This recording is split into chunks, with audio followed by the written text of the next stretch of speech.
I'd like to call to order the meeting of the Finance Committee today, Tuesday, July 23rd at 4:37. Roll call, Alder Galvin. Here. Alder Hinkfuss. Here. Alder Grant is here. Alder Johnson is excused. Entertain a motion for approval of the agenda. Second. All in favor, say aye. Aye. That passes unanimously. On to approval of the minutes. Move to approve. Second. All those in favor say aye. Aye. Opposed, nay, motion passes. On to regular business. Number one, consideration with possible action on request by the Finance Director to review and discuss 2023 year-end financial results for the city. The city's audit firm Baker Tilly will present to the committee. All right, thank you. Online we have Sheehan Hedinger from Baker Tilly, and she'll be able to present our financial results. Sheehan, do you want me to put the PowerPoint up, or did you want to share on your screen? If you have it up and handy, that would be great. Otherwise, I could pull it up on my screen.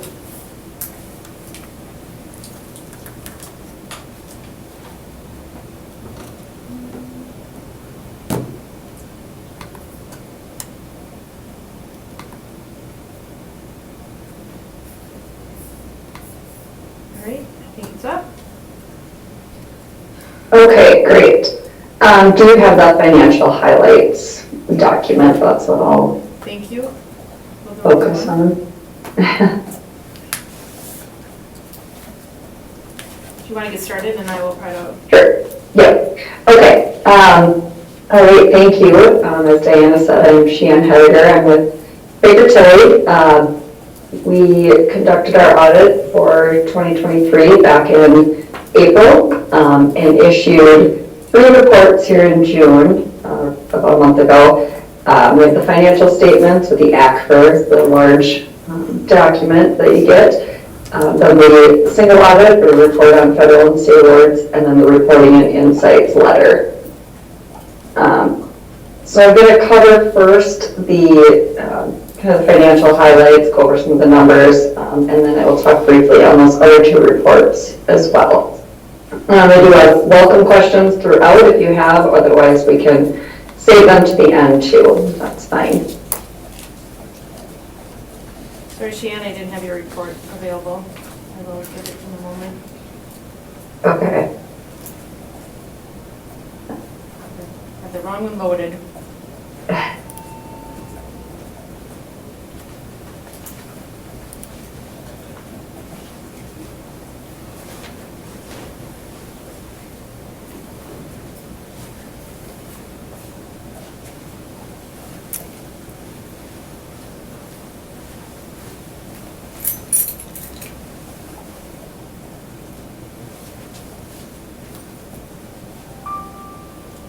All right.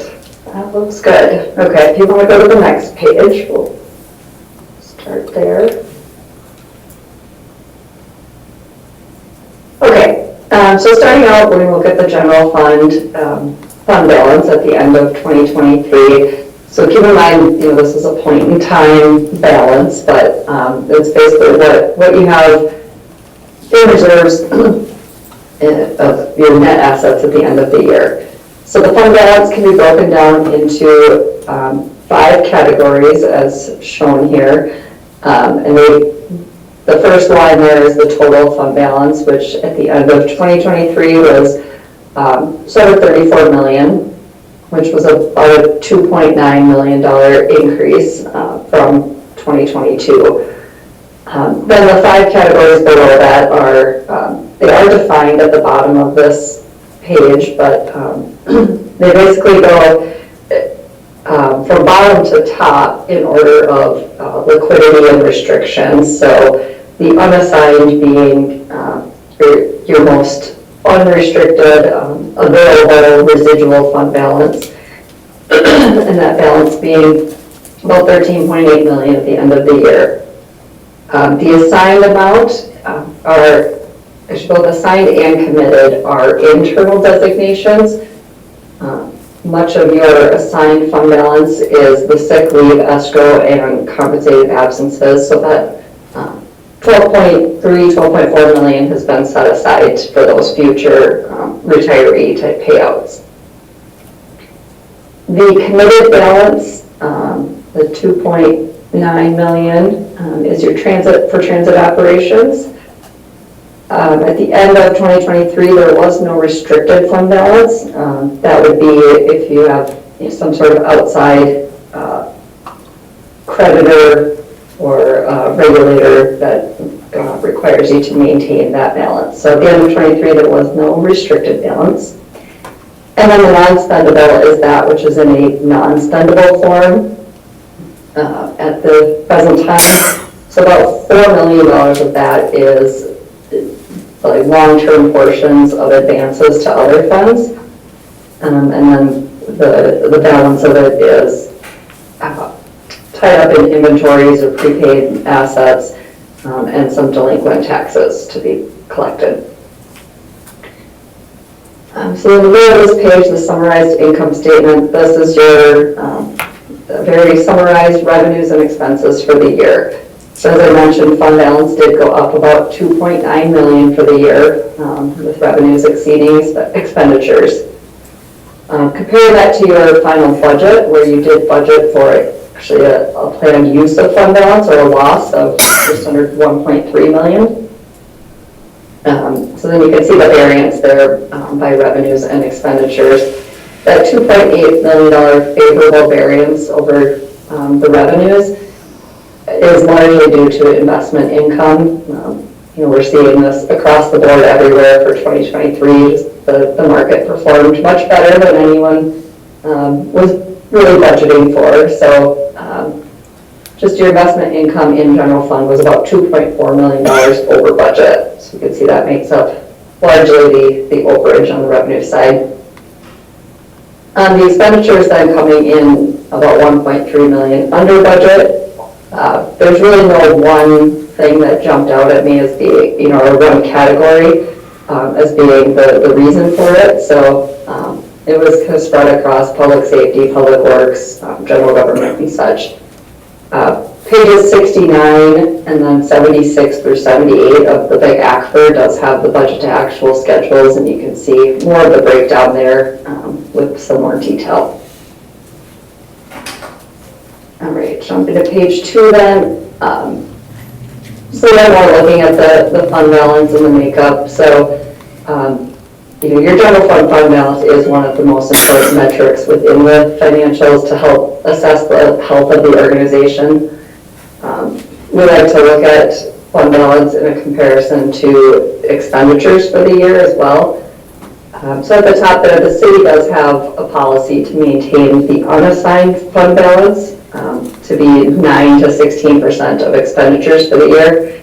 As I mentioned, unassigned is just that residual, that has not been designated or set aside for any specific purposes.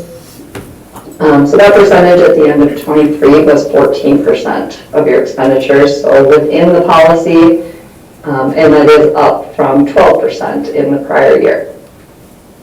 Now the graph in the middle takes what we call unrestricted or available general fund balance, so that's going to be your committed, assigned, and unassigned categories. The total of those was about $29.2 million at the end of the year.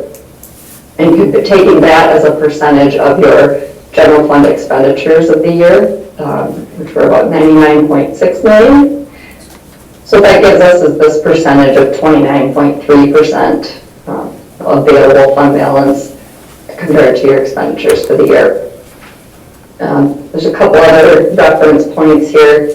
The black line at the bottom is what GFOA recommends, having a minimum no less than 2 months of general fund expenditures in that available fund balance.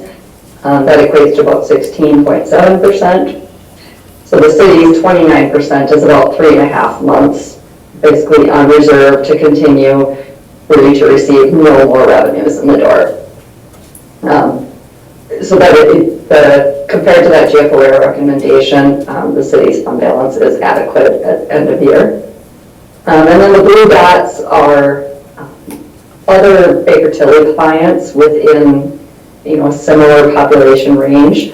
$30,000 to $150,000, which is a quite broad range, but we have that data, here as just a reference point, and 2022 is the most recent we have of all of that compiled. So, kind of right in there with other municipalities of your size.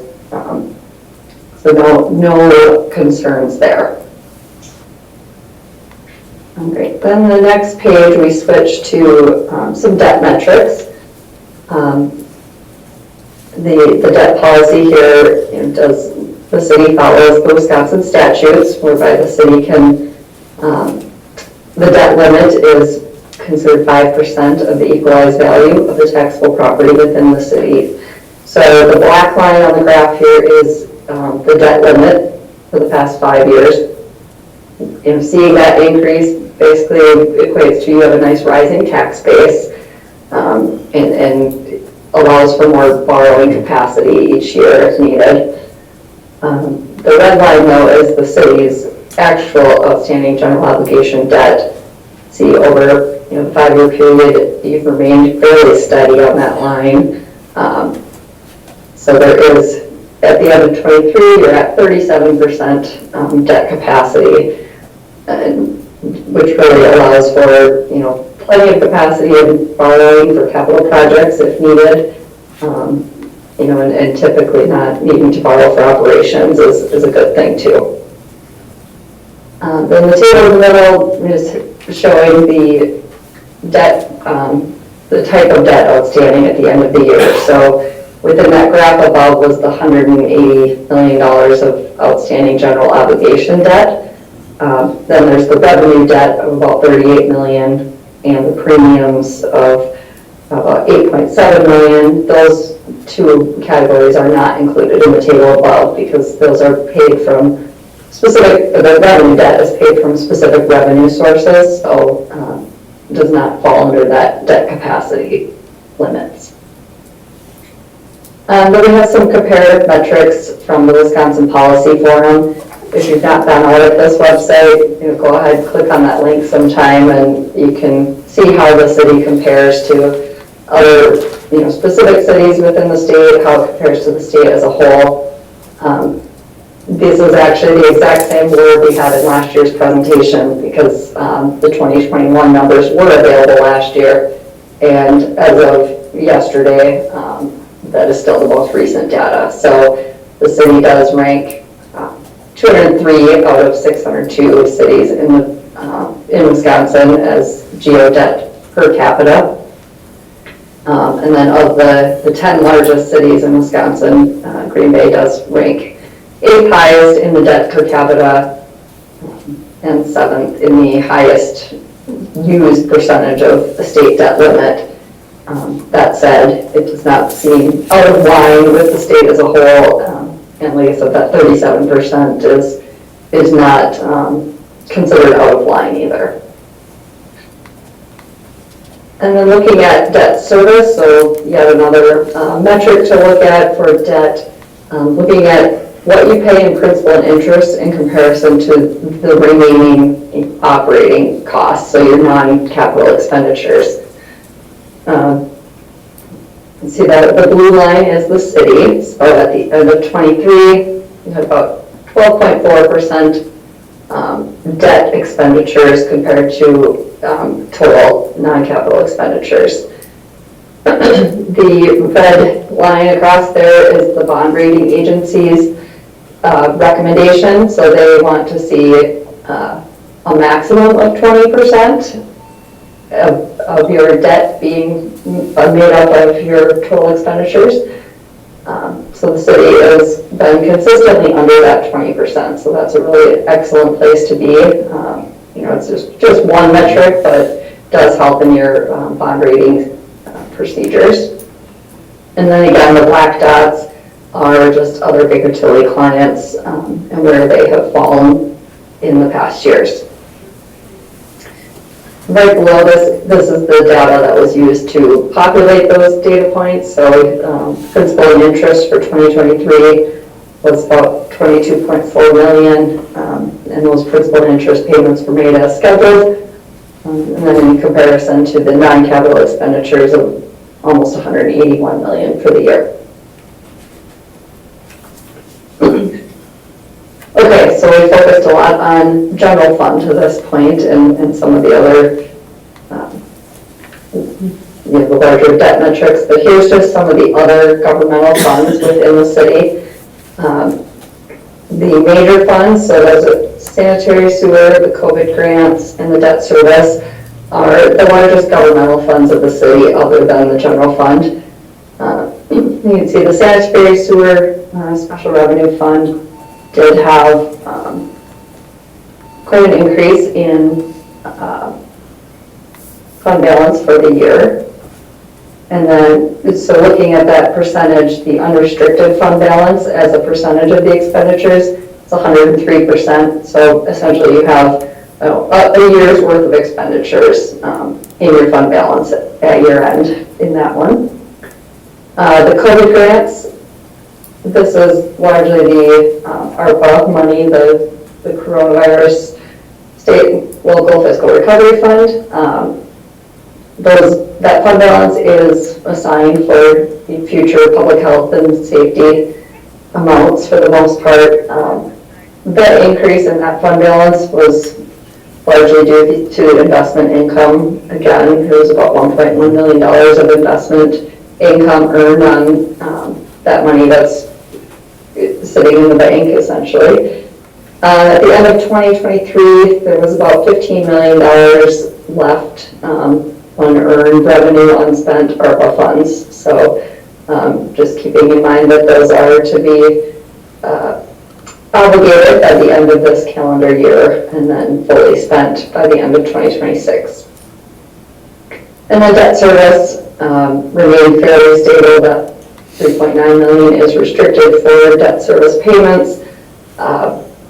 Transfers into that fund from various TIF districts to make debt payments as scheduled, so no surprises there.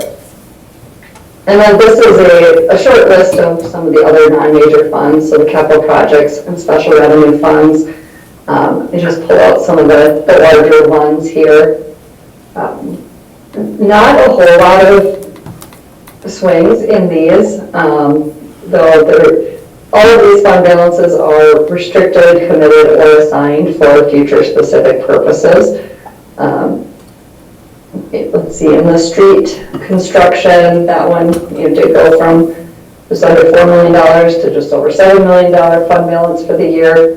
There was $7.7 million of debt issued in that fund, with about just over $2 million of that unspent at year end. So, to be used for future projects.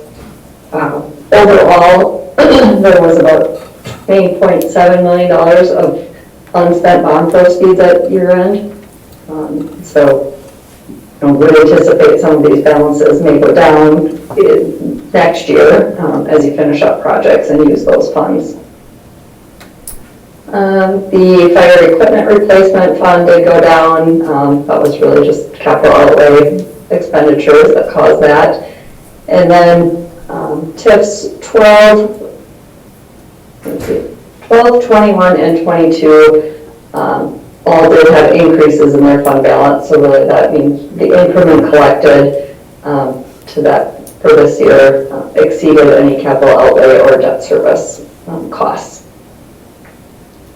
And then at the bottom here, we've got the internal service fund. Had about a $77,000 income for the year. Really the net position in this fund is very reasonable, not excessive.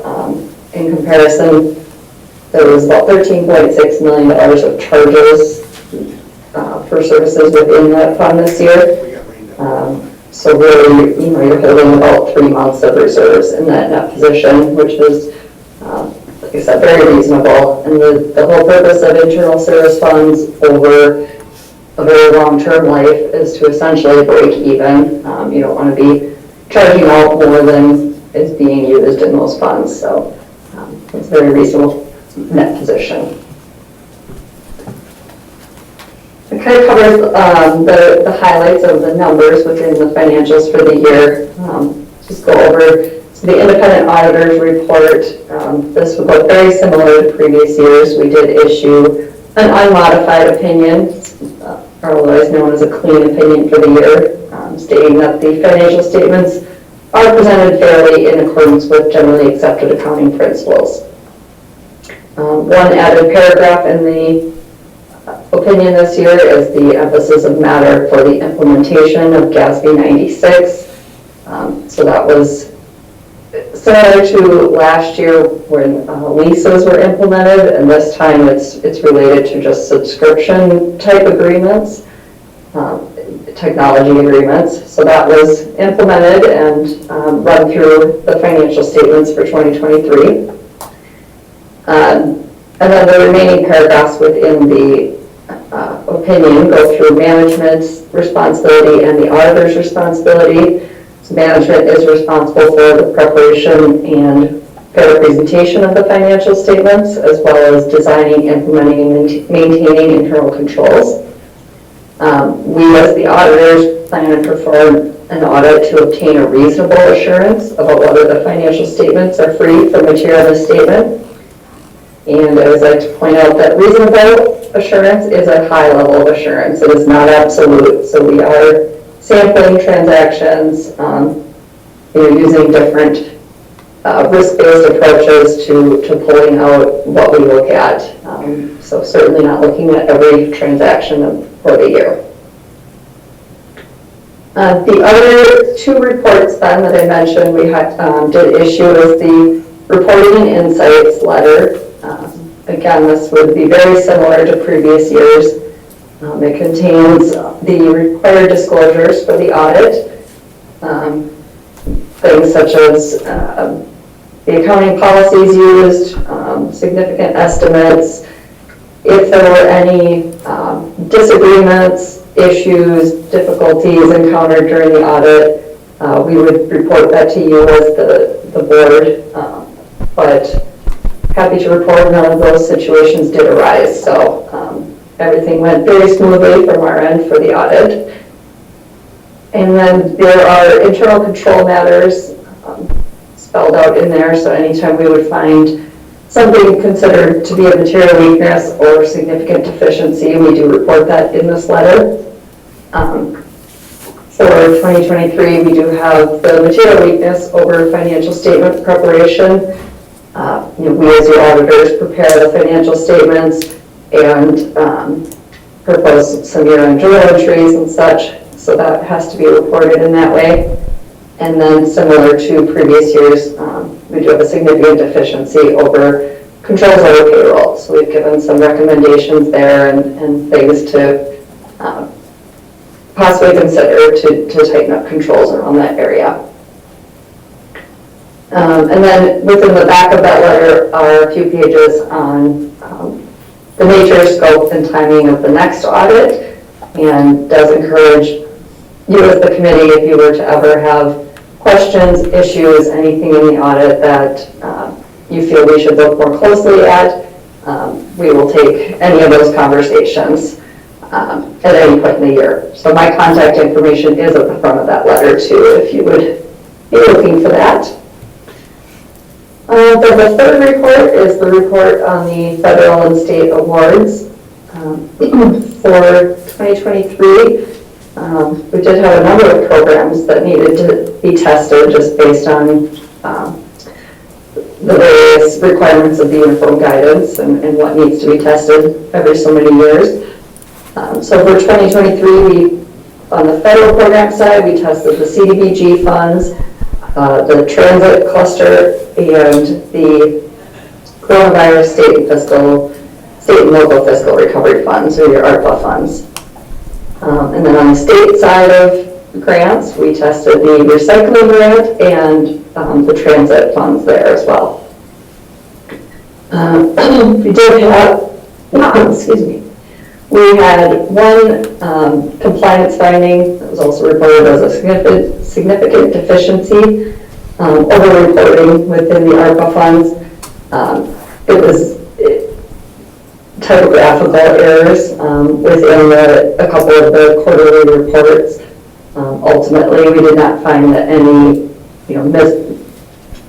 inappropriate spending was done. It was really, like I said, clerical errors within the report. So we've made management aware of that, and going forward, those reports can be corrected before submitting again.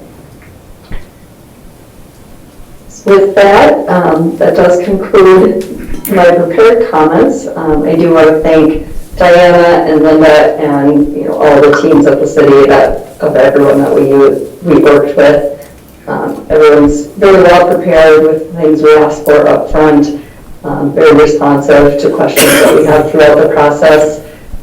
It's a large undertaking. I know we ask a lot of questions, we ask for a lot of data, so always appreciate that everyone's very easy to work with and responsive to us. With that, I will open it up if there are any questions or further comments. Do you guys have questions? Are we going to get the other 2 sections of the report? We have additional hard copies of them. We don't typically put that on the website. The Aquifer for sure is out on our website. The other 2, we have extra documents down in our office. We definitely can share that with you. Okay, I'd like to.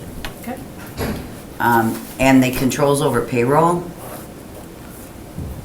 did you say that was noted as a significant deficiency? Yes, and that is a lower level than what a material weakness would be. Okay. There are definitions of those terms within that reported insights letter. Yeah, that is something we have been working on. The auditors have recommended this before. It is the additional oversight of having payroll enter some information into the system, and then also have a capability, they also can change maybe some rates. And so we have to do some internal control or separation of duties between HR and probably payroll. Linda is now, I could actually let you talk to this. She has something that we are moving forward with to try to get this finding to go away. Yeah, they should know, we did not find anything that was being done inappropriately or any fraudulent or erroneous transactions. It's just a matter of recommending that there be those proper segregations in place. Right, I'm working with Tyler Munis, which is our software, to create a workflow internally within the software for approval, and that should take care of that issue. Well, congrats. Audits are tough to go through. Lots of data, so. Any other questions? Okay, I'll entertain a motion. Motion to approve the report. Second. Place on file, okay. Place on file?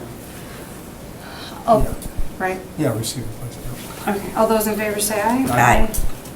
Aye. Motion carries. Then number 2, Thank you. consideration with possible action to approve the purchase of 58 Panasonic Toughbook FZ55JZ006BM laptops for a total cost of $236,610 using funding source 101-3420-55140 equipment replacement. What I'd like to say is there's a typo error on that one. Instead of 236, it should be 263. All the supporting documentation, the letter and the backup is actually 263,610. So if it is approved, we would have to do it as amended. Okay. Questions? How often do we replace these? Is that, I'm just curious. Maybe we'll let the chief talk to that one. Sure, I think I have a couple items on the agenda today. Yeah. So these, we replace them basically as needed. And what we don't do, because we don't pay into replacement funds and depreciate capital things like this here, we've gotten in this loop at some point in history where we replace them all at once instead of rotating them out. And this particular batch of them has gotten to the point where they're not supported anymore. They're at end of life. Yeah, I was just curious if there was a rotating basis, because then we would see it come through on it. Yeah, we end up doing it all at once. I mean, ideally, someday we get to the point where we depreciate them and replace the same amount. Kind of like we do with radios, but we're not there. Motion to approve as amended. Okay. Second? All those in favor say aye. Aye. Opposed, motion carries. Number 3, consideration with possible action to approve the purchase of 22 Motorola radios for a total cost of $107,871.28. Using funding source J grant for $53,667 and 2024 bonding money for $54,204.28. Questions?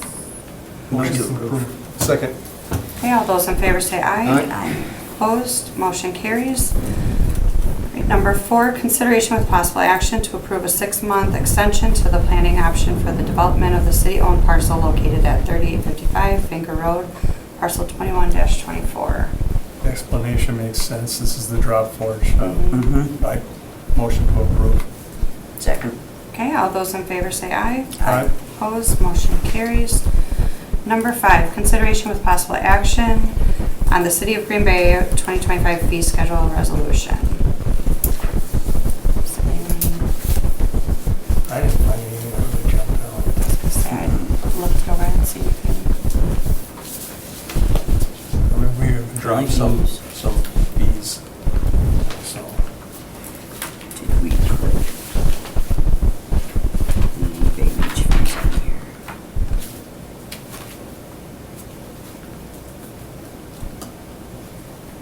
Are the Bay Beach fees on here? The which He's fees? not here. Bay Beach.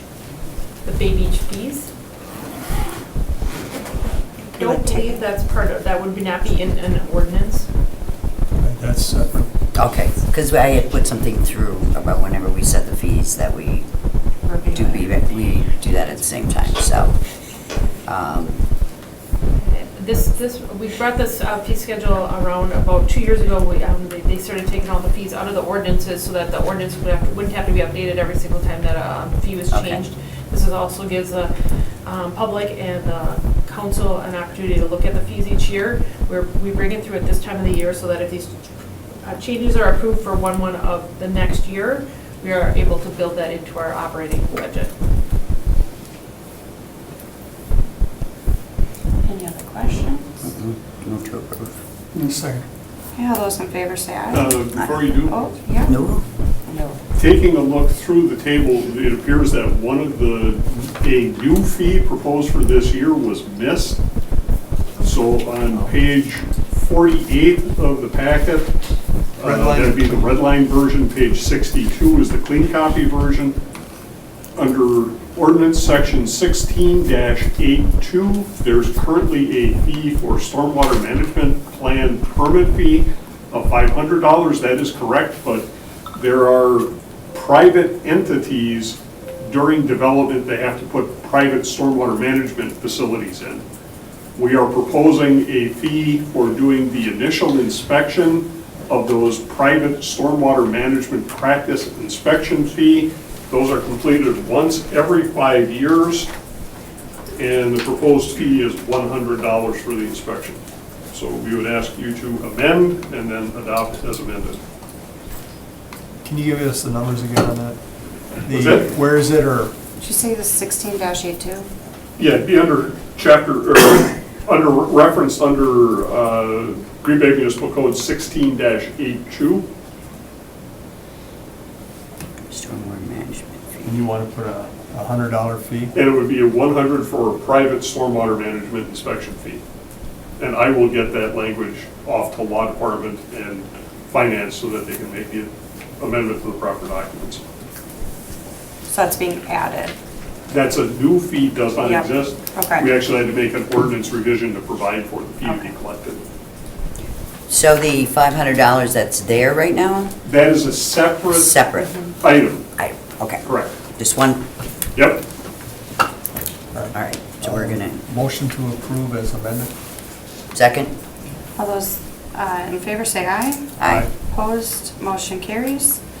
Number 6, consideration with possible action, the Q2 2024 general fund overtime report compared to budget.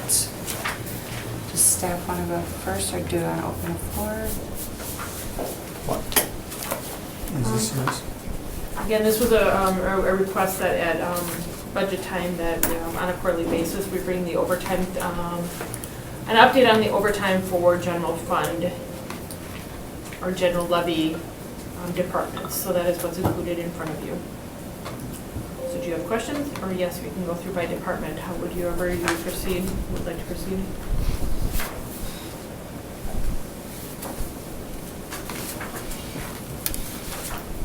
The information in front of you is through June 30th, so at this point, the numbers, based on the way the payrolls fell, we were at 12 out of 26 payrolls complete, so we would be at 46% of our salaries budget at the time of this report being run. Let's go by, you guys want to go department by department? Yeah, we can do that. Mhm.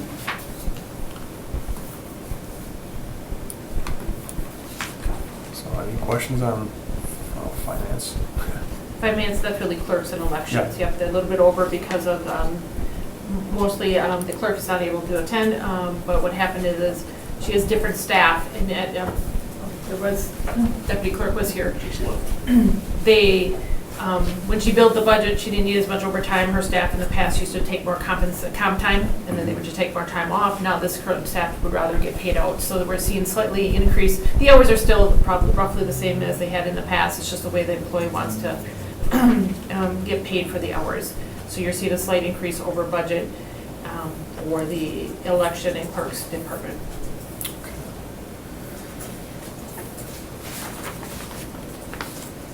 IT is the next department, and that was our IT director sent an email, and this is the same thing that he mentioned in the Q1.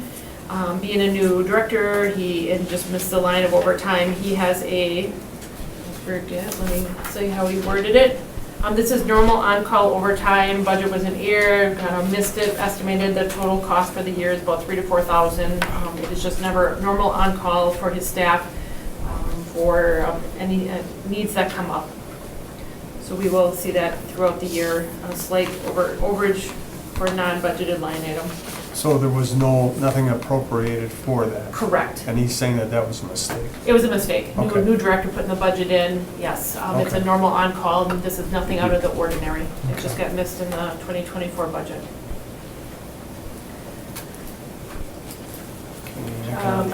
Economic development they're only at 40% of the budget. They only $2,000 budget. I don't think I have any explanations at this point for that department, but I don't think there's any concerns there at this point. All right. Then we get into the police department. My God. There's a memo there, if you wanna, or if chief wants to talk to his numbers. Sure. If you don't mind, chief. Not at all. We transferred some money, I think. Just pull this one off.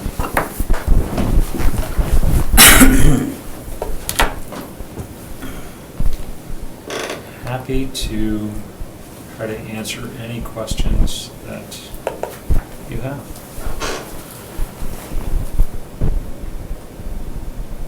So if I'm reading this right, percentage used at the top of the page on the right? Which page are you on? You on, well, uh, 63%. You're on the report page. Yeah. Yeah, which page are you on there? It says page 4 to me here out of 10 pages. Yeah. Okay. So we're just over 7% over?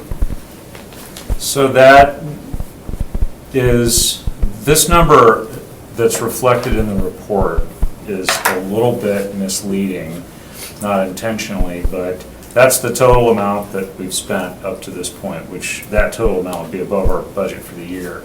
But a very large amount of our overtime is reimbursable.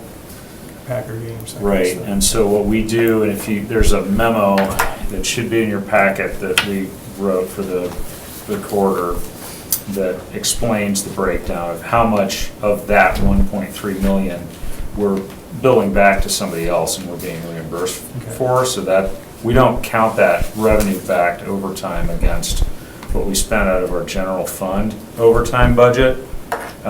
You'll notice though, dig up that memo here. We are running a little hot on general fund overtime as well. Do you have a copy or you get a copy?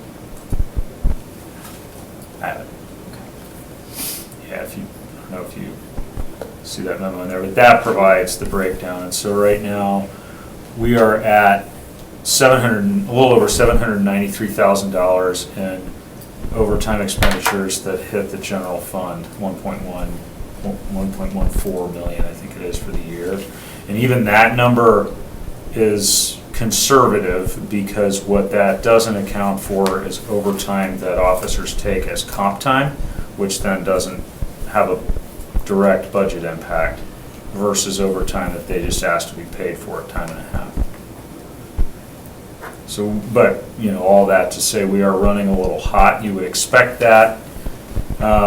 Getting into the summer, usually we spend more in the summer months than we do when the weather's worse. You get more people off, Right, new recruits getting trained. right. And then you've got, unless you want to, I won't go through all this, but in that memo, it lists the top 10 drivers of overtime expenditures, and, you know, a short explanation of what those are. Are you reimbursed by circuit court? No, You're not. no. That's state and county. I don't know of anywhere that the police department is reimbursed for court expenses. So the county doesn't cover it? No. Okay, when it comes to like, on the memo that you put out, patrol backfill, 2 sergeant minimum. Yes. So we're creating these positions and then making contractual agreements with the bargaining unit. These are things that, it's great to have sergeants, but now they take vacation selections, off time, all this other stuff, not associated with the patrolman, correct? Right. So then we start getting hit with these things as we try to beef up that sergeant, or we're short sergeants. I mean, this is the same thing with patrolmen. Detectives, we don't have mandatory staffing, Right. so you just make do as best you can in those cases. We really do. We have an issue among sergeants right now. We should be able to, more often than not, meet that 2 sergeant minimum with 5 sergeants per shift that we're allocated for. But we're working, I think, productively with the association on this issue. But when we established the rank of sergeant, we allowed a lot of these sergeants to still participate in specialty units that take them away from those sergeants' duties and then create that vacancy that we have to backfill on overtime. There's some contractual issues that implicates, but we're trying to work through that to get to a more sustainable place with the number of sergeants that we have. Okay. With the mobile response team, they're mobilized, are some of these reimbursed? Not the expenses that you're seeing here, because a lot of those are going to be one-time expenses, because we had to send them, when we established that unit, to some basic training that was pretty time-consuming, and then that created backfill overtime for the folks who are from patrol, and that pushed us below minimum staffing levels. But that training is done now, so I anticipate that mobile response overtime should go down. We did send the mobile response team to Milwaukee to help with the RNC, and they reimbursed us they are going to reimburse us for the cost of that deployment.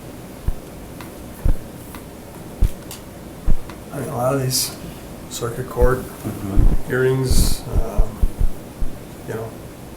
guys calling in sick, things like that, you gotta do it. I mean, there was a time when it was $700,000 back in the 80s, when they first started that safety staffing, and that caused quite a stir back then. So I mean, you're roughly within those same numbers 30 years later, 40 years later. So I think, to me, it seems like you're doing a pretty good job considering how much is being reimbursed.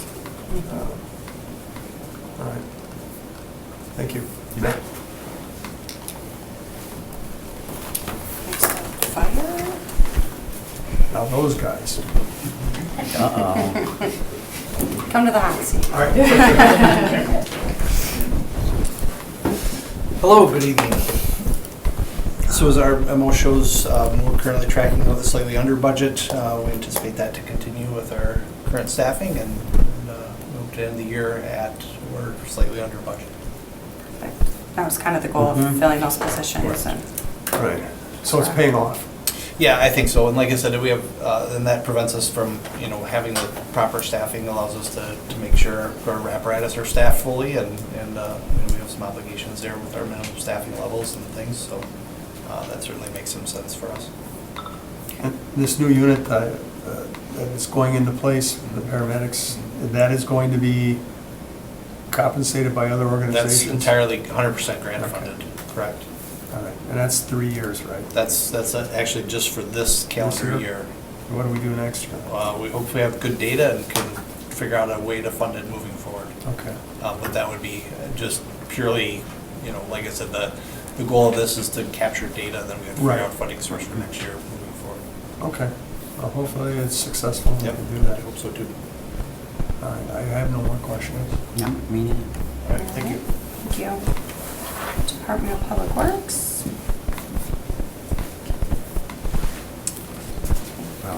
Roads. Have any questions? As we've indicated in the memo that we've provided, there's three major groups that contribute towards overtime. The engineering operation, or engineering administrative division, has a pretty small overtime budget to start with. And that typically is in third or fourth quarter where those expenditures come up when we have utility billings and things like that that need to be taken care of. So we're trending well below, but we anticipate coming in at or near. Operations is the biggest overtime driver that we have, and the bulk of that typically occurs with snow and ice management. We typically see that in the first quarter of the year. Typically have about 2 months worth of snow and ice management at the end of a fiscal year, and then 4 months leading into the beginning of a year. So having a soft winter, we've been able to save quite a bit on that. We're currently trending at about 50%, but we should be at about 70% of our budget. A lot is going to be dependent on how the oncoming winter, the beginning of the next winter, treats us. And then traffic division is our electrical section and our sign shops. Sign shop is responsible for traffic control, responding to accidents, knockdowns, things of that nature, as well as special events. The electrical division, overtime drivers there typically are due to knockdowns, traffic accidents that impact electrical facilities, especially signalized intersections. The other big issue with the marketing group is that we do contract pavement marking for the city of De Pere, the village of Alloway, and the village of Bellevue.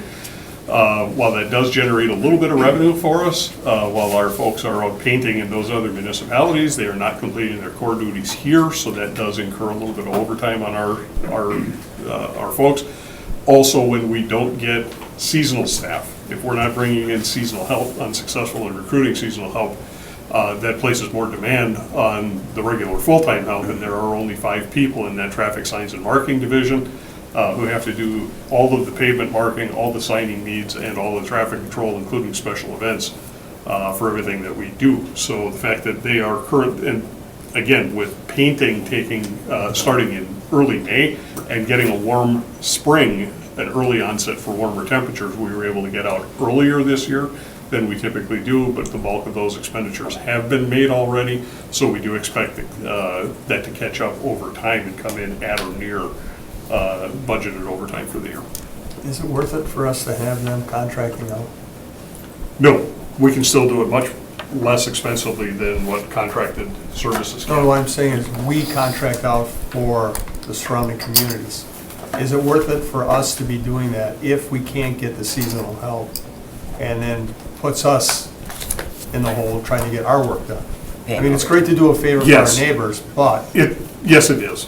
In my opinion, it still is. The intergovernmental cooperative nature of it, and being a regional source for our neighbors for that, I think outweighs any of the negatives.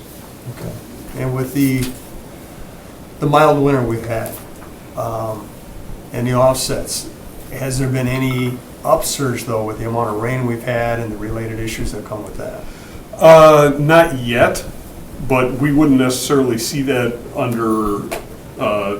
necessarily under this type of a report, because the bulk of the response with high water would originate with our utility division, which is off levy, so that's not included in this report. That'd be under our storm sewer or sanitary utility.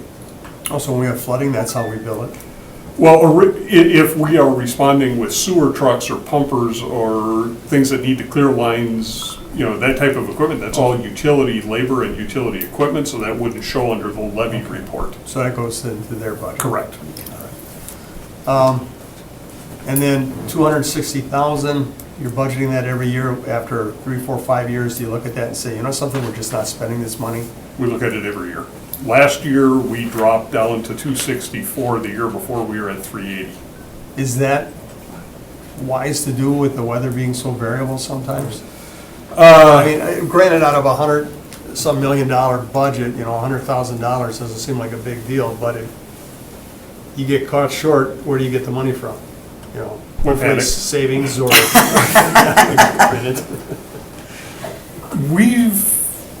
We've become relatively decent armchair meteorologists. We're looking at things, we're looking at long-term averages. We are literally consulting the Farmer's Almanac. We're consulting with our friends on the West Coast along known jet stream paths Okay. of anticipated storms. We've got weather networks across the continental United States and Canada. So it's working out pretty good? Yeah, we've gotten pretty darn good at estimating. Now, we're gonna miss. One of these days, we're gonna miss, and we're gonna miss big. But so far, we've been pretty good. All right, thank you. Any other questions? Nope. All right, thank you. Parks and Rec and Forestry next then? Again, some very small budget. It really, you'll see more, the numbers will be driven mostly by the summer seasonal. At this point, they've only spent 10% of their overtime budget. It's a small budget of 23,000, and they're only at 2,300 at this point. Oh. Not looking good. All right, any other questions? I don't have any, no. Did you, motion to open the floor though, I didn't have someone else to speak. Yep, motion open the floor for Second. interested parties to speak. Okay, all those in favor say aye. Aye.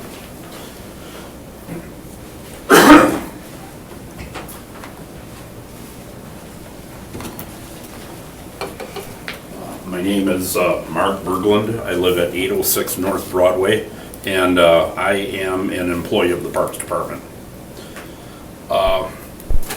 Obviously, this topic is the overtime budgets. You know, you've got police coming at 1.2 million, fire is 1.1 million, public works is 315,000. The Parks Department has an overtime budget of $23,000. Most of the other divisions have used approximately 50% of their budget. We have so far only used 10. We're just kind of coming into our busy season right now. I think payroll's probably not caught up to it. You know, there's a great disparity in the overtime budgets here. And I just want to make note that I'm not trying to make slight or light of any other division. You know, all divisions are important. Everybody's function is important. You probably heard me say this before, you know, as far as parks is concerned, you know, we're not catching criminals, keeping your city safe, we're not saving your house from fire, we're not picking up your trash, your leaves, plowing your snow. We're the Parks Department, we're in the quality of life business. If you ever see a park worker doing their job on a Saturday or Sunday, they are working that on a straight time shift.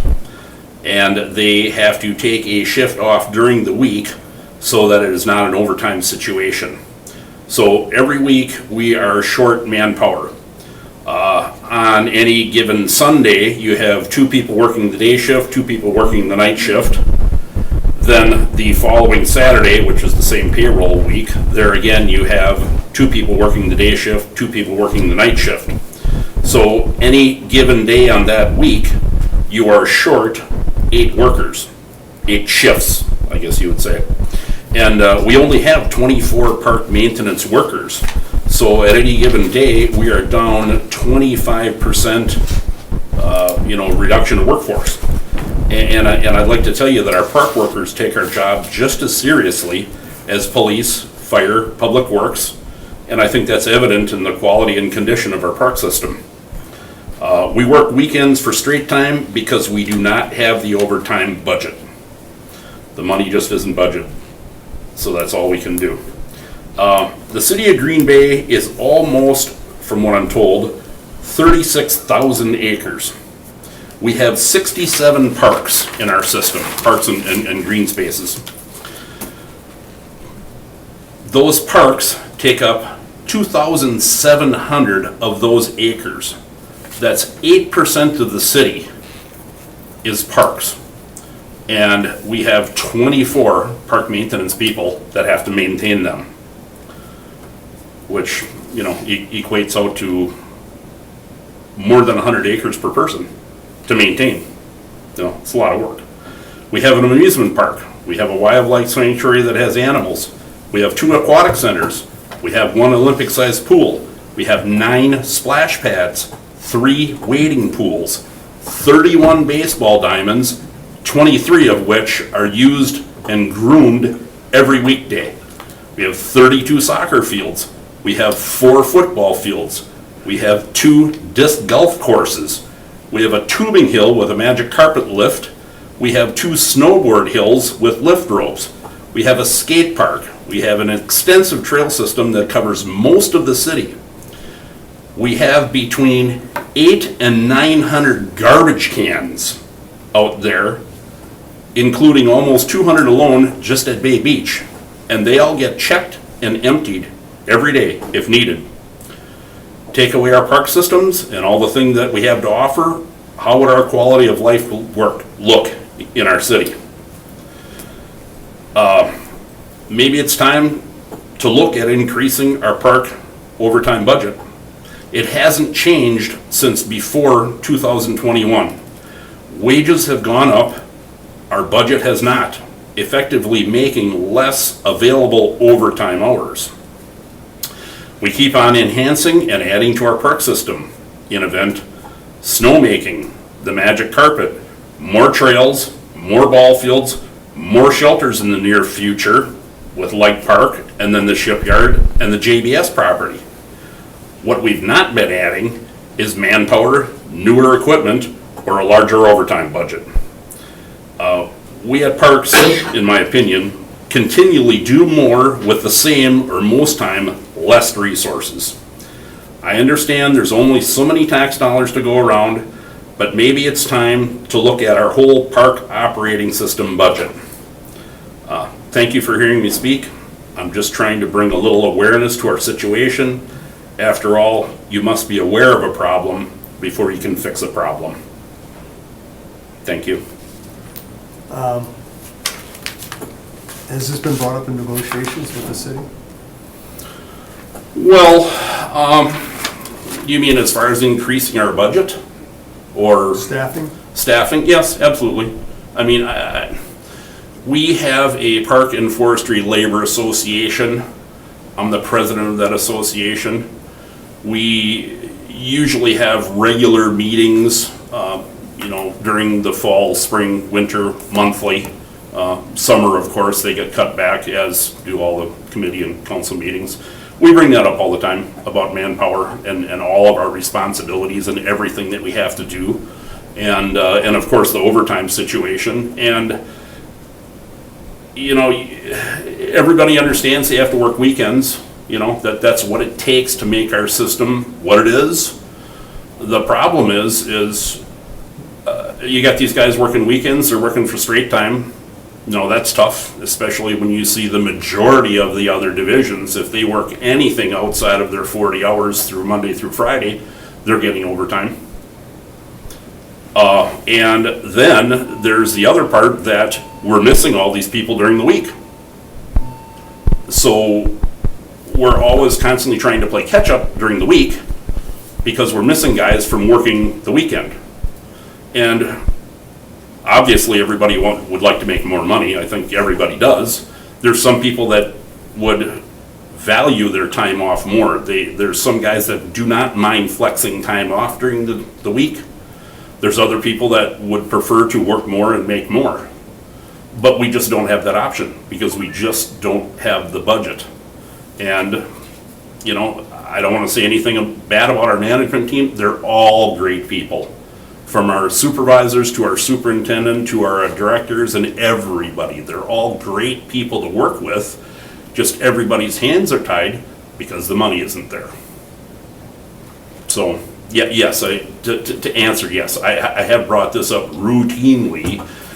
And it's, well, we'll, maybe next year. We'll look at, budget season next year. And I read all these committee meeting minutes, and obviously you're aware that I attend council meetings all the time. I try to pay attention, and when I have something to say, I try to have all my facts straight, so I'm not just coming up here and doing this. But when it's not written down, I kind of lose my train of thought. I appreciate your input. I think you did a great service to your staff that you represent during the budget hearings last year. Well, and that's the other thing. So I read these agendas, and this is the first thing that I've seen on any agenda that is dealing with budget, and I know that budget time is coming up and departments are starting to look at budget. So I saw this about the overtime budget and the disparity that, creates a hardship for the division I work for. And I know, So I thought, well, now is my time to start talking again, so. Probably is, because I've been asking for more staff. I mean, I'd like to see our bathrooms, we paid to have bathrooms, I'd like to see the bathrooms open. Especially when you hit a certain age, like I have. It just ruins a good walk if you gotta be looking for a bathroom and you can't get into one. I've started taking, I sent an email to the director this week about trash in the parks. And I've started taking a garbage bag with me when I walk my dog because of the trash I'm finding. And it explains it even more so to me why I'm seeing that when I realize there's only 26 employees spread out. 24. Spread out over all this time period. I mean, I've seen picking up trash. I saw one today at Joanne's Park. They're driving a truck, they got a little thing, they come out, they grab the garbage.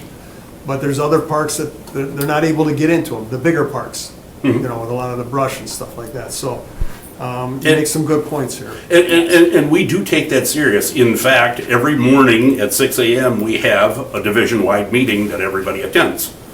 And they had said that an alder called. And then I asked the superintendent, I said, can you tell me who? And he said, Alder Galvin. I thought, oh boy.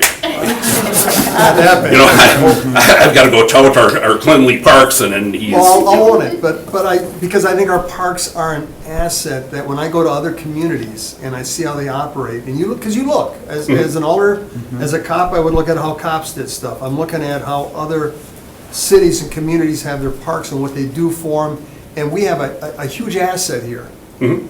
But in my opinion, I think we could do better. But again, doing better is going to cost money, and that comes down onto my shoulders at budget time, and the mayor and his staff at budget time to figure out how do we make this all work. Correct. Yeah, and I get that. And like I say, I know I'm not going to change the world overnight, but if you, it's all about awareness. Right. If everybody, when I start reciting on how many things we actually have here, Right. That's a lot. Well, and when you think about it, like just this weekend, Colburn Park hosted a 52-team softball tournament, Northeast Wisconsin Regional, not just Brown County. Obviously we've got the draft coming, but in between that, we've got a lot of other things happening in this community, and people go in between events and that, they go to parks to hang out, walk their dogs, let their kids run in the splash pad, this kind of thing. And having parks that look decent and that are in shape and open for service, I think is something that people bring back to their communities, and that's what makes us look really good. So you make very good points here. Thank you, I appreciate it. Couple of questions. Sure. You talked about weekends, so we technically have staffing 7 days a week Yes, for parks. Yes, from 6 a.m. to 10:30 p.m., Okay, so 7 days a week. Is there like a shift differential or day differential that anybody, or weekends? No, there's not. There's not, because I shouldn't say absolutely not, because there is a shift differential for the day people that work night hours. But the people that work the night shift, that is their scheduled shift. So, and that's always how they kind of get the roundabout thing. They say, well, when you signed up for this job, they say rotating weekends. So, you know, and it doesn't say that, you know, it used to be 3 weekends during the season, and then now it's 5 weekends during the season, and now some guys have 7 weekends. And the night shift, because there's fewer amount of night guys, some of those guys have 12 and 13 weekends they work because there's less night people. So of course then because they've got to take shifts off because they're working 12 or 13 weekends, then we're short, or we've got to pull somebody from a day shift to work a night shift. So it just, we're always seems to be, you know, robbing from Peter to pay Paul, and the root of it comes down to budget. So if I'm working 40 hours and I work on weekends, am I doing a different job on the weekends? I'm trying to understand, because Sure, you say yeah, you're absolutely. missing the people during the week. Yes, for the most part, yes. The weekend work is a different kind of thing. And I don't want to be misleading. We have 24 park maintenance people, and those are the guys that you see out in your parks. They're the ones cutting the lawn, trimming the trees, you know, and all of that stuff. We have other people that work for our division. We've got 7 mechanics. We have 3 carpenters. We've got 1 painter, 1 HVAC guy, you know, so. And the mechanics are on a weekend rotating schedule too, because we are always at Bay Beach. Whenever Bay Beach is open, there's a mechanic there, Okay. you know? So, but as far as park maintenance is concerned, these 24 guys, the weekends is when we rent our shelters. So there has to be somebody there to turn over the keys, have people sign the paper, tell them what their obligations are for the shelter. Yep, so it is different. Yeah, it is different, it is different, but also, you know, you may have 3 or 4 shelter rentals that you have to go to, but then you have to still finish your 8-hour shift. So you grab a litter picker and a bucket and you go hit a park and you pick litter, which you would probably normally be doing during the week too. What we probably, one of the differences that we don't do on the weekend is we don't mow lawn. Because if a lawnmower breaks out in a park somewhere on a weekend, there's no mechanics on staff to, you know, so there, it is a little bit of a different job responsibility on a weekend. Probably more from an equipment aspect than anything. So, Thank you. thank you. I have a couple questions. So for weekends, is it a set rotation, or is there anybody who actually prefers having that day off during the week, so they want the weekends? Well, as far as park maintenance is concerned, the supervisors and the superintendent, before we have our rotating weekends probably in February or March, they put together a whole schedule, and it's like blocks of weekends. It's this weekend, this weekend, this weekend, this weekend, and then you get to pick the weekends that you have to work by seniority. Because some, you know, obviously the best weekend schedules may only be 4 or 5 weekends. And by the time you get down to the bottom guy that gets to pick, he might have 6 or 7. Because it's kind of a seniority thing. So that's as far as park maintenance. They have to pick their blocks of weekends. And then within that, and this is another thing, how it's great to work for these people, they allow people to switch weekends with other workers. All they care about is it's covered. So if you get in a jam, you need a weekend off, you ask one of your co-workers to switch a weekend, they'll do that. Now, as far as us mechanics, we are on a 7-week rotation that, you know, just the last guy that worked the last weekend this season, the next guy on the list will start next year. Okay. And I know we implemented in some of the pavilions the auto locks where they unlock. I Yes. know at Yep. night you still have to check it, but it does help that someone doesn't have to be there in the morning. Have you seen, do you know how many parks we have that in? 2, I think. Oh, no, there's more than that. I There thought it is was almost 10 probably now. 5 or 6, I'll bet. Okay. You know, and I think that's another, you know, it's money. That kind of stuff Right. is money. But it's helpful. Absolutely. Yeah, okay. Absolutely. Yeah, we would love if they were all like that. And- In fact, other municipalities, like Appleton in particular, they also do shelter rentals. They don't have any park maintenance staff on board on weekends because that door automatically locks at the time, unlocks and locks at the time that person has that shelter rental.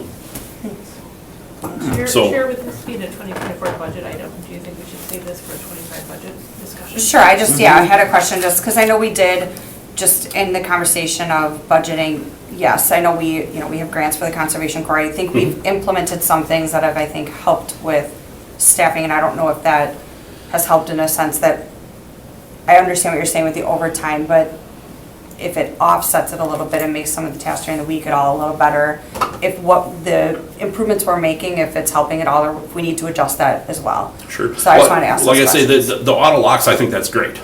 You know, because there's also motion detectors, so if one door gets, you know, blocked and doesn't lock, or somebody's in there, the motion detector goes off and somebody gets an alert, and then they call whatever park maintenance worker just happens to be on staff at that time to go check it out. Okay. But I think that's a great step in the right direction. Okay, good. So, Okay. great, Can I thank give you you. a list of parks I would like to see those in sooner than later? Well, yeah, you know, and just off the top of my head, I think Astor is one of those. I know McAuliffe is. And I know that, I think we're trying to do 3 a year because those locks are really expensive. And it just comes back to budget because, you know, and I hate to sound like a broken record, we're only parks. We're not picking up your garbage, we're not plowing your snow, we're not keeping your city safe, we're not saving your house from fire. But I just feel that we're as important. If you Quality have of no life. quality of life, why would you want to live here? So, Thank you. thank you, Thank you. thank you. Anybody else wish to speak? Motion to close the floor? Second. All those in favor say aye. Aye. Aye. Okay, then I'll entertain a motion. You need a receive and place on file on this? Yes, please. Motion to receive and place on file? Second. All those in favor say aye. Aye. Opposed, motion carries. We're on to number 7, consideration with possible action on, action the 2024 tax increment district borrowing request resolution for the JBS subdivision and park project. At some point, we may want to consider taking 7, 8, 9, and 10 together. Oh, yeah, all related. I'll make a motion to take items 7, 8, 9, and 10 as one unit. Second. Okay, all those in favor say aye. Aye. Opposed, motion carries. So, yeah, just. At this point, I think I'll turn it over to Ahmad, and he'll give you an overview on the JBS project. Hey everyone, I know you have already in your packets, but we just thought this would be a bit easier. Would I give you 2? You might have. Nope. Okay. Thank you. So I'm excited to be here because we are talking about, not only are we talking about parks, so thank you so much for doing the great segue about the incredible things that we have here. We have a once-in-a-generation opportunity to build one of the most new and dynamic community-led projects in Green Bay history. So what you'll see on this project is the location of the JBS redevelopment site. If you flip to the first page, you'll see where this is located. Many of you probably already know this. This is on the east side of the city on its, you're gonna kill me with the cardinal signs, on its easternmost edge on the border of Bellevue, behind the Kroc Center, south of VT Pride. What we got from, during the 2020, we saw an outbreak of COVID. We saw it right here in this JBS facility, in this neighborhood, where a disproportionate amount of this community works in the manufacturing industry. Of this area, the VT Pride area, it is one of our most racially diverse districts. The second most spoken language is Spanish. It has a large population of AAPI folks. Unfortunately, it has been under-resourced and overburdened, meaning that we see a high level of police calls, we see a low amount of homeownership rates, and despite it being our most diverse neighborhood, we have seen a lack of investment. And unfortunately, over 40 or 50 years, we saw the actual infrastructure of that community not be as walkable, bikeable, and inclusive as other parts of the city. And so when we saw the outbreak happen at JBS, there was a negotiation with JBS around 26 acres of land. The mayor negotiated that as well as a $500,000 donation. One of the visions that we had for that spot was to create a multimodal, inclusive neighborhood that was community-led, where we were improvement without displacement, while also addressing the housing crisis that were here and the recreational opportunities that were important. So this set off a process that I got to lead, where we actually leveraged this gift by JBS to have a Harvard Bluebird program, where we were selected among about 10 cities across the country on this project to actually lead a community-led project. This was the most dynamic community-led project that we have ever done. Community leaders were part of the RFP selection, design. We also then went into the community with not only 40 partners, but talked directly to community members about what they wanted to see in this community. So if you go to page 3 or 4 on your page, you can see all of the different outlines of the different types of community engagement that we've done. But that is just a conservative estimate of what we've done. We actually, during the entire last 2 years, we have done countless meetings internally. We work with stakeholders on a regular basis, and this was led by the people not only who live here, but serve here, including organizations like our police department, who we wanted to help build trust in this neighborhood. What we heard over and over is folks wanted a multicultural, authentic, multi-generational, inclusive, active destination. And we wanted to make sure that that got reflected in the process.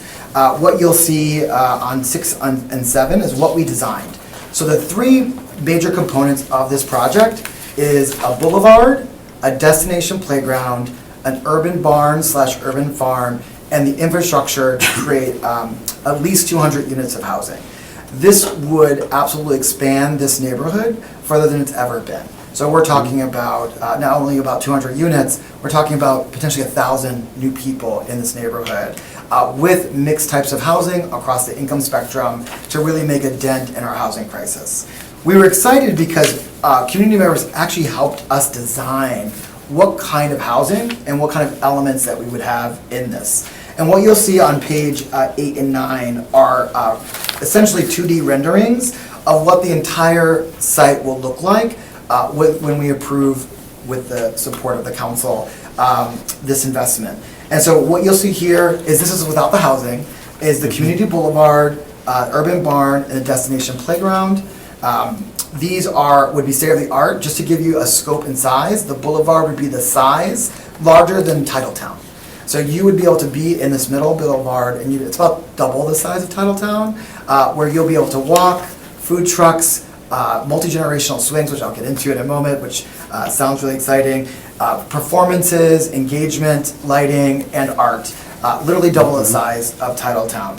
If you flip on to page 10, you'll look at, both on the far right side of the presentation, are all the items that community members said that they want in the housing.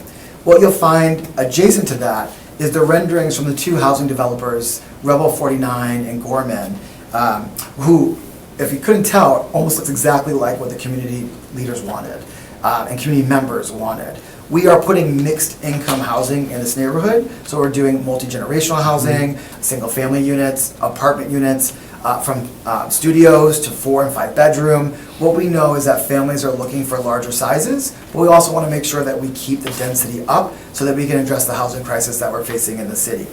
Where you'll, on page 10, all of these green spaces, except from the far left, are all places that we are going to have housing. We didn't put them in because this part of the project is the infrastructure, the boulevard, and the activity zone. By July of 2026, we would have 200 units of housing, but we obviously have to approve the infrastructure elements first.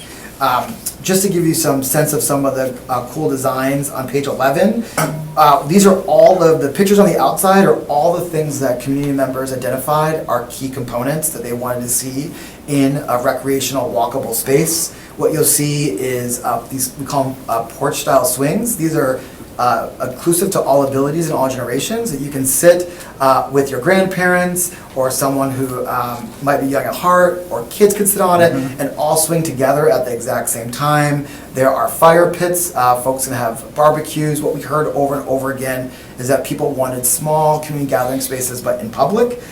We have lighting. One of the things that people like in the city of Green Bay is to not only have well-lit places, but they love festive lighting that helps create the zone. We have picnic groves, dining tables, and just clear designation. So we put a lot of energy in making sure all these designs are reflective of that. On page 12 is the activity zone. We would have a water feature, so we would add to the number of splash pads that we would have in the city. This is a destination playground, very focused, what we heard on nature and climbing. So this is a place where folks across all kinds of different backgrounds will be able to swing, play, climb, roll, hang out, put their feet in the water, or roll down a hill. And north of that would be an urban barn. So before you, your decision today is 4 agenda items. One is the creation of the TID district. The creation of the TID district would be sufficient to cover the cost of this project. But because of the timing and nature of the grants that are associated with this, we have to spend this money in about 12 to 18 months, which means that we'll essentially need a floater loan, if you will, to borrow based on the TID. To be able to get us into that time period where that is created. So one of the asks before you is the creation of the TID and the ability to borrow based on the creation of that TID. The exciting part is that TID will be, because of the housing and the elements in it, not only will it be able to pay back the loan of this project, it will be in the black about $5 million, being able to do other types of supports and mechanisms. What you'll also have before you is 2 different bids. We did do 3 bids, which was the infrastructure, the boulevard and the activity zone, and the urban barn and urban farm. Given the high cost that they came back at, we are doing the infrastructure, the boulevard, and the activity zone that will allow us to build the housing, and that we are seeking additional funding for the urban farm and urban barn. So that we're asking and recommending that you not approve that bid, but approve the 2 bids for the boulevard infrastructure activity zone. So we are really, really excited about this. I do want to make sure that we open the floor. Alder Morgan is here, who's been a part of our planning process, and I would want to create room and space for him to speak. Obviously, our mayor is here as well, and want to create room and space for them to speak. But generally, this is one of the most dynamic projects that we've ever created in Green Bay history. It would make a generational impact on this neighborhood, increasing the home values, pathways to home ownership, increasing trust with public safety, as well as activating job opportunities and entrepreneurship, as well as connecting people to nature and other amenities that we see in other parts of the city. And so this really is an exciting opportunity that is fiscally responsible, but I want to make sure that we create room and space for the mayor and Alder Morgan also to contribute to the conversation. You don't need to open the Oh, floor, that's it's right. Alder. You want me to come up here? Sure.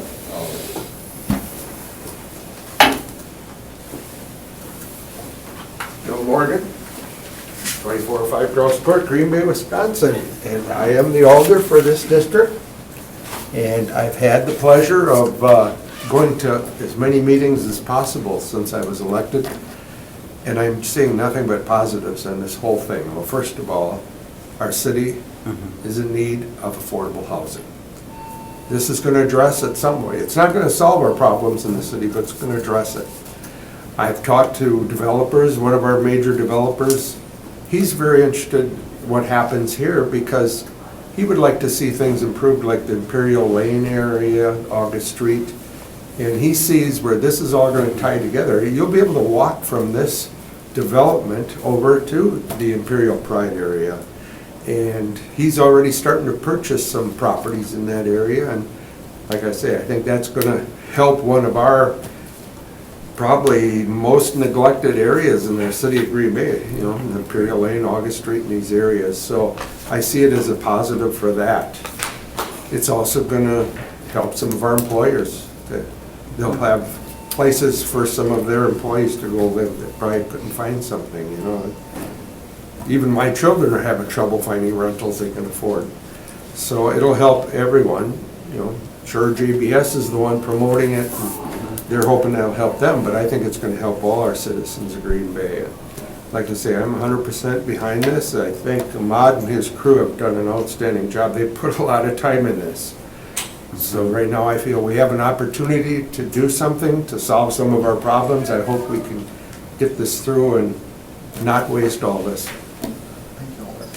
And then Alder, just to know, it was part of many of our kickoffs and events, and so he often saw the reaction that the neighbors had. And one of the anecdotes that I thought was really powerful is that when we were talking to neighbors, people thought the design was so reflective of their needs that they were worried that they wouldn't be able to live in the neighborhood because it was so nice. And one of the things I think is powerful about what we're doing and working together is that people think this is a great option, but they want to actually live there. They want their families to live there. They want their children to live there, their grandchildren to live there. I think that's an exciting thing. And to see our alders and other people involved in even the nooks and crannies of planning, it's been a refreshing element. Mayor, did you want to add anything? No, I think the case has been made well, but if questions have to answer them. I do have one more thing I wanted to, I really enjoy, this is the first time I've been able to be at something like this. And to go to some of these meetings, I mean, it was like a little Monopoly set where citizens could actually go and say, well, wouldn't it be nicer if we took this building and moved it over here and stuff like that? The people really did get to be involved. Yeah, I've never seen that, and to me, that was impressive. To give another example, we actually, per the mayor's request, went to a local elementary school, and we actually had the students using both video equipment and video and actual Legos and other materials, putting in and picking the kind of things that they wanted to see in the playground itself, things that they wanted to climb on, things that they thought would look great, things that they thought were cool and interesting. And so even children, as well as the young at heart, were actually completely part of every element. And as we said, one of the things that has been exciting as we've gone back to these communities, they've been excited. They can't believe that we put so many of the things involved in it. So this really is a win-win for everyone involved across the spectrum of different industries. The Chamber of Commerce was involved, as well as United Way, our universities, our public schools. It has been an absolute joy to be a part of, but open to questions, concerns, thoughts, feedback. I don't have any questions. Just real quick, Sure. Pat Skalecki from GRAPE is also here. GRAPE has been instrumental in leading the technical side of things as being an engineering and design and architectural firm. So they've done a fantastic job collaborating with city staff, and so Pat's also here. Now, this looks great. I mean, I was assigned Imperial Lane for a number of years. I worked night shift, everything down there. I sure felt for those families that were living in that kind of environment. And, you know, you saw the park. It was a great park, but it had its up and downs too. When they put the Croc Center in, it's kind of like an anchor. You know, when you're building a big store, you want those anchors. And they insisted that that path be punched through all the way down to Imperial Lane. But this is, I mean, this is amazing. And you can tell a lot of work went into this. This is stuff I've seen in Tucson and Mesa, in other communities, cities, Minneapolis, Chanhassen, and those things. And you brought a lot of this and put it all into this 126-acre place. I don't have any questions. I want to know how soon we can get it going and get it done. That's all. Well, and you know, I'm totally in support of it. A lot of this has come through the redevelopment authority and Matt and Cheryl, and they've worked with developers and merging designs and partnering, and so there's been a lot of work, and I just can't wait, like you said, Bill, to see, make it happen. Perfect. Any other questions? All right, I'll entertain a motion. Motion to, as we're approving this, if we're going to approve it as one, I'm looking at number 10, or no, number 11. No, I'm sorry, number 10, Yeah. where they do not want it Correct. awarded. So, Diane, do we need any special wording, or should we just cut 10 out and do that, or? You could approve staff recommendations. You know, Okay. well, I guess staff As recommendations, the borrowing, approving 2 of the All right, bids, yeah. and then not accepting the, awarding the 3rd one. All right, I'll make that motion that we approve staff recommendations for items 7 through 10.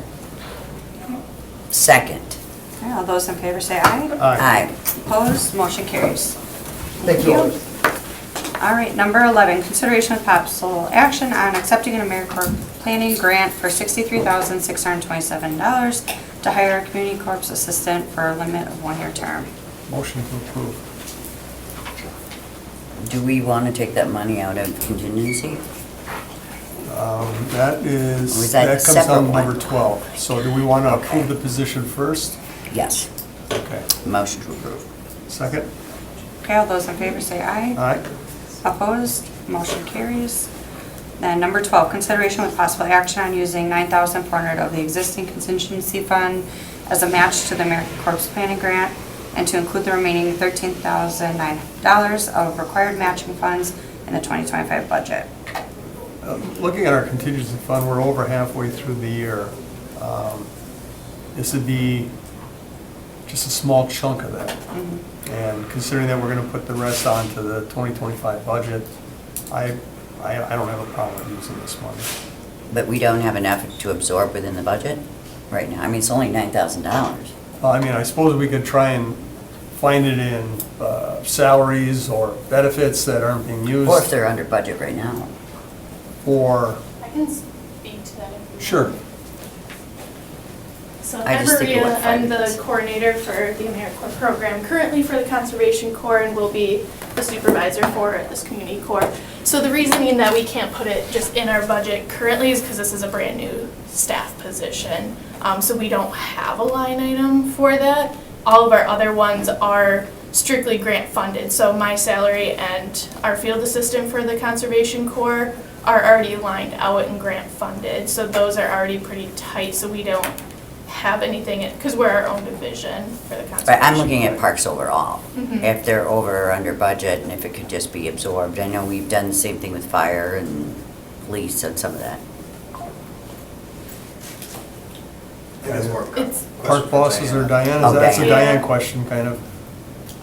Yeah, again, and we would definitely have to ask the director of parks to see whether or not he believed he could come in under, under budget for this item. Certainly contingency budget could afford that. This is certainly one thing that they would not have known about and they could not have budgeted when the 2024 budget came around. So that is why really the request is in. It's not something that they could not have anticipated. Okay. Yeah, what we're That makes asking for sense. here is less than 5% of what the contingency Right. budget has. So I think this one time, considering we're just getting through this year, is all we're doing. yep. And it's new, so. Yeah, I don't have a problem approving using contingency funds for this. Just a quick question. So this was a new grant available that we didn't know in So- fall? Yeah, so it's still under an AmeriCorps grant, but this would be a planning grant. So if you remember 4 years ago, the city got a planning grant to hire myself. I was hired from that planning grant to then do all of the planning before submitting an implementation grant for AmeriCorps. So we submitted that. We're on our 3-year cycle for the implementation. So this is additional, this would be the planning grant. So they are 2 separate grants, but both coming from AmeriCorps, the federal agency. And this is something that we didn't have. We had some meetings with stakeholders of if we wanted to do it. Initially, we thought of engulfing that right away into the implementation grant and just, starting off the bat with people on the ground doing the projects. And we realized that we don't know exactly what projects, we don't have that planned, we don't have the infrastructure ready for that. So it worked out better for us to apply for a planning grant for 1-year funding to hire a staff person to give them the time to adequately plan for the implementation grant. Perfect. And we have 2 years left on that implementation? grant? We have 1 more year. One, okay. Yep, so it works out really well because when we go, we'll be reapplying in March for our big 3-year implementation grant. We can include that community corps and the conservation corps into one grant application moving forward. So it worked out really well in our timeline of that 3-year cycle. Perfect. I do want to make sure that you understand, yes, the 9,400 is unbudgeted numbers in 2024 budget. The 13,000 will be a carryover into 2025, that'll take you about halfway through 25. So that'll be an increase in operational costs of 13,000 in the 2025 budget, plus the match for the larger program in 2025. So your operational budget will be increased in 2025, 13,000 plus the second half of a larger program in the 2025 budget. But they will be able to budget for that if this is approved now. Correct. Yep, we'll work that into our budget for 2025 with the assumptions of receiving that implementation grant. Okay. So I have a question. Anybody have Other Move to questions? approve. Second. Okay, all those in favor say aye. Aye. Opposed, motion carries. Thank you. Number 13, consideration of possible action to update City of Green Bay investment policy. I am actually going to turn it over to our Assistant Finance Director Treasurer, Linda. Sure. So we have been working with Ellers Investment Advisors. They did a review of our investment policy and made some suggestions. You do have the marked up copy in your packet as well as the clean copy. There's really two main changes that they suggested. One is to update the policy with the authority to be the assistant finance director as well as the finance director, so it's consistent throughout the policy. The second change is to actually link the statutes that are referenced in the policy right online, so that if the statutes change, then the investment policy does not have to be changed. So those were really the two main changes. Okay, any Yep. questions? Yep. Right, entertain a motion? Motion approved. Second. All right, all those in favor say aye. Aye. Aye. Opposed, motion carries. Number 14, considerations with possible action on a request by the city treasurer to approve the resolution of the financial institutions the city does business with. So that's me again. Thank you for approving the investment policy, and per the investment policy, I am supposed to bring in the financial institutions that we are currently doing business with. There was just one change from the last time that the resolution was approved. We did close out one account and move those funds into the Ellers General Investment Fund, just because there's less fees and the yield was better. Questions? All right, entertain a motion. Motion to approve. Second. All those in favor say aye. Aye. Opposed, motion carries. All right, then we are on number 15, consideration of possible action for a budget amendment for 2024 unbudgeted overtime. This is a standard thing we do These are all the standard time now. unplanned items, unbudgeted items. We may have expected we were going to do these programs, but so sometimes the events don't happen. So these are 100% wash. You have revenues offsetting the expenses, so we have amend the budget to record these expenditures. And we'll keep doing this for, Correct. It helps at a budget time and for expenditure restraint. I'll make a motion to approve. Second. All those in favor say aye. Aye. Opposed, motion carries. Number 16, consideration of possible action to approve the Claims Committee report. Claims committee? Claims, claims, yep, sorry. Receive and place on file for that? Second. Okay, all those in favor say aye. Aye. Opposed, motion carries. Then number F, report of the ad hoc committee, or facilities committee. Number 1, to refer to the finance committee to award FGM Architects the space needs analysis and feasibility study up to $110,000, sorry. I guess at this point, if you have any questions on this, is with a recommendation from the ad hoc facilities to the finance committee for the space needs analysis and feasibility study. We do have our facilities manager, Trista Hobbs, on the line. If you have any questions specifically to this recommendation. I'm on the committee, so I don't have any questions. Okay. But basically, we rated the projects, and then we are asking for authorization to spend money to see what these projects are gonna entail, if we do decide to go forward with them. So this is just spending the money to get the information to help us better make decisions at the council level, what to do. Move to approve. Where are these funds coming from, sorry? As I was reading that, I was just gonna, I think the recommendation was ARPA interest. okay, thank you, Mayor. It was a yes. There were two recommendations, either contingency or ARPA interest. Okay, Thank you, Mayor. okay, that's my question. Anybody else have a question? No, I don't. Okay, sorry, go ahead. Other Hinkes? Do you want a motion to approve? Motion to approve. Second? All those in favor say aye. Aye. Opposed, motion carries. Okay, then Sorry, Mark. Just real quick, is the funding source associated with that motion, or does the council need to do that? Or the committee need to do that? I guess, thank you, Mayor, that would be that would probably be a good motion, if you could maybe amend that, a motion to just say that, to approve it with using ARPA interest as the funding source. I'll make a motion Yeah. to amend it to include that. ARPA interest. Second. Okay, all those in favor say aye. Aye. Opposed, motion carries. And number 2, to refer to staff to explore environmental remediation assessment for Station 1 and prepare for RFP for the eventual disposition of the building by the city. That was This is for basically fire. it was decided that the fire department's not gonna be moving back in. Yeah. Instead of spending a lot of money trying to fix it, let's just see what it's gonna cost to remediate it and then maybe potentially look at putting it on the market at some point and, you know, Do they compare what it would cost to remediate and then opposed to level, I mean, not doing any of the work to it and?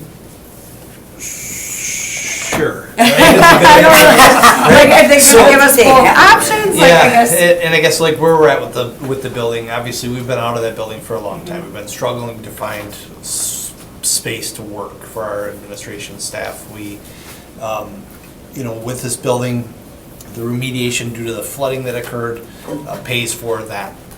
As we've opened walls, as we've found other issues, we've realized that there's more significant challenges for this building. Some significant plumbing updates would be needed. We found rotting wood. asbestos. Ongoing asbestos floor tiles, window glazing, lead-based paint, all of these other factors that make this building a real challenge. So, then like we presented at committee was, we're probably at a point where we end our relationship with this building and transfer it to its next use. We have some developers that are interested in this building, to provide some great opportunities, in the city for reuse of that building, keeping it, the exterior the way it looks and looking to take it to its next stage. But at this point, we're not able to fund all those other repairs that would be necessary. So, as much as we would love to have our own building again and get back to the way it was, it's just probably not economically feasible for at this point, so. Which I think we were planning, we already kind of know. Yeah. So I'll make a recommendation to approve this. Okay. And I'll second that. All right, all those in favor say aye. Aye. Aye, opposed, motion carries. Thank you, Chief. Number 3, to refer to staff to incorporate City Hall security recommendations into the space needs analysis and feasibility study. Any questions or comments on this? Make a motion to approve. Second. All right, all those in favor say aye. Aye. Opposed, motion carries. Number 4, to receive and place on file the executive summary for the common council and future needs of this committee. What do you, make a motion to receive and place on file? To receive and place on file? Yeah, that works. All right. Second. All those in favor say aye. Aye. Opposed, motion carries. G, informational 2024 contingency account at $238,788. And the next finance committee meeting will be held on Tuesday, August 20th at 4:30 p.m. Entertain a motion to adjourn. Motion to adjourn. Second. Okay, those in favor? Aye. Aye. This meeting's adjourned.